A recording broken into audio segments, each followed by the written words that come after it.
National conference के candidate हमारी बहन किश्तवाड़ डीडीसी के चेयरमैन पूजा ठाकुर साहिबा,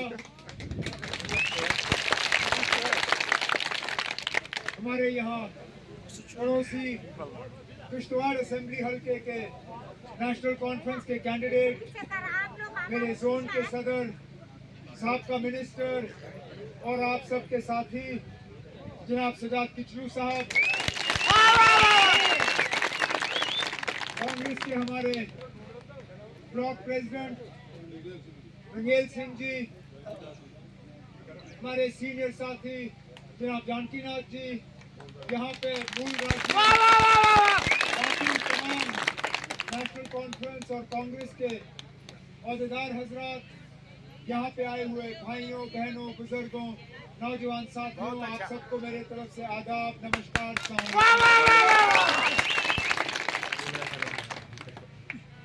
ऐसा लगता है कि यहाँ आए हुए मुझे सिर्फ हफ्ता हुआ। लोकसभा के इलेक्शन थे, ठीक इसी जगह हमने प्रोग्राम किया। फर्क सिर्फ दो है, एक तो उस वक्त हमारा मुंह दूसरे तरफ था और निशान हमारा इलेक्शन में अलग था। उस वक्त मैं कांग्रेस के हाथ के निशान के लिए वोट मांग रहा था, आज कांग्रेस के हाथ नेशनल कॉन्फ्रेंस के हल के लिए वोट मांग रहे हैं।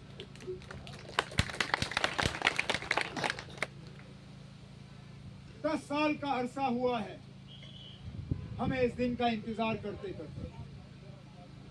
इससे पहले 2014 में असेंबली इलेक्शन हुए। असेंबली इलेक्शनों के नतीजे क्या निकले कि एक नई हुकूमत बनी। वो हुकूमत जिसका शायद किसी को अंदाजा नहीं था।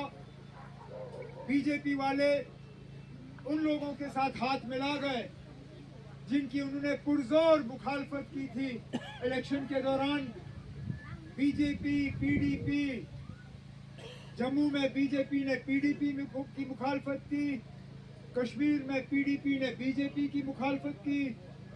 लेकिन ये ताकत एक अजीब चीज है, ताकत के नशे में लोग कुछ भी कर जाते हैं। तो ये बीजेपी और पीडीपी एक साथ आए, इन्होंने यहाँ पे 2014-15 में हुकूमत बनाई।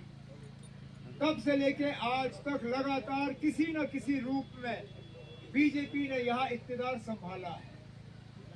आपने अक्सर सुना होगा रेडियो के जरिए, टीवी के जरिए, जब अलग अलग प्रदेशों में इलेक्शन हुए हैं तो बीजेपी ने बार बार डबल इंजन सरकार की बात की है। जहां उनका मुख्यमंत्री, जहां प्रधानमंत्री, तो कहते हैं यहाँ डबल इंजन की सरकार, डबल इंजन की हुकूमत चलाती है।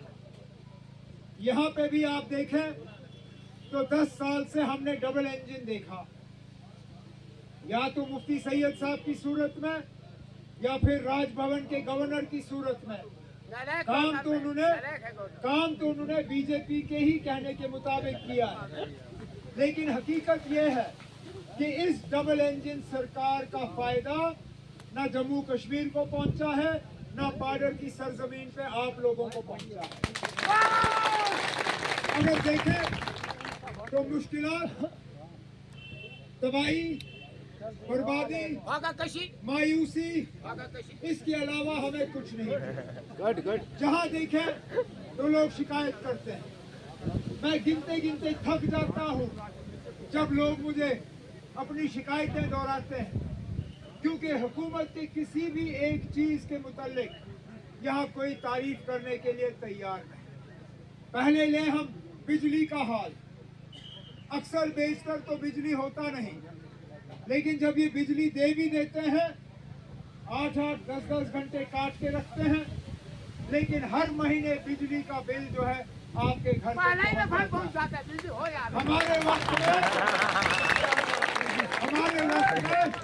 बिजली का बिल 250 रुपए, 300 रुपए, 350 रुपए से ज्यादा है।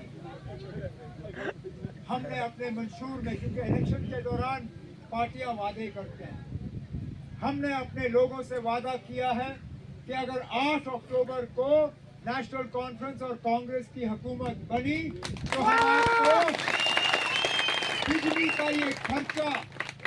का ये खर्चा कम करने के लिए आपके घरों में 200 यूनिट मुफ्त बिजली फराहम करेंगे। इसके साथ साथ महंगाई ने हमारी कमरें तोड़ी।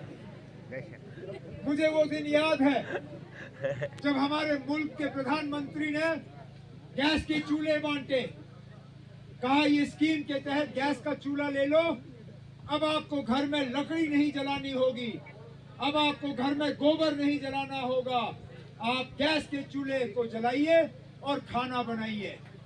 चूल्हा तो आपको मिला, लेकिन ये बताना भूल गए कि चूल्हे को जलाने के लिए गैस का सिलेंडर भी खरीदना पड़ता है, और गैस की सिलेंडर जो है उसकी कीमत बढ़ती जाएगी, हर महीने उसकी कीमत जो है वो चढ़ाते रहेंगे। नतीजा ये निकला कि चूल्हा तो आपको मिला, लेकिन चलाने के आप लायक नहीं रहे। अक्सर बेशतर घरों में उस चूल्हे पे लोगों ने कपड़ा चढ़ाया और सजावट के तौर पे उसको इस्तेमाल किया। हमने अपने मंशूर में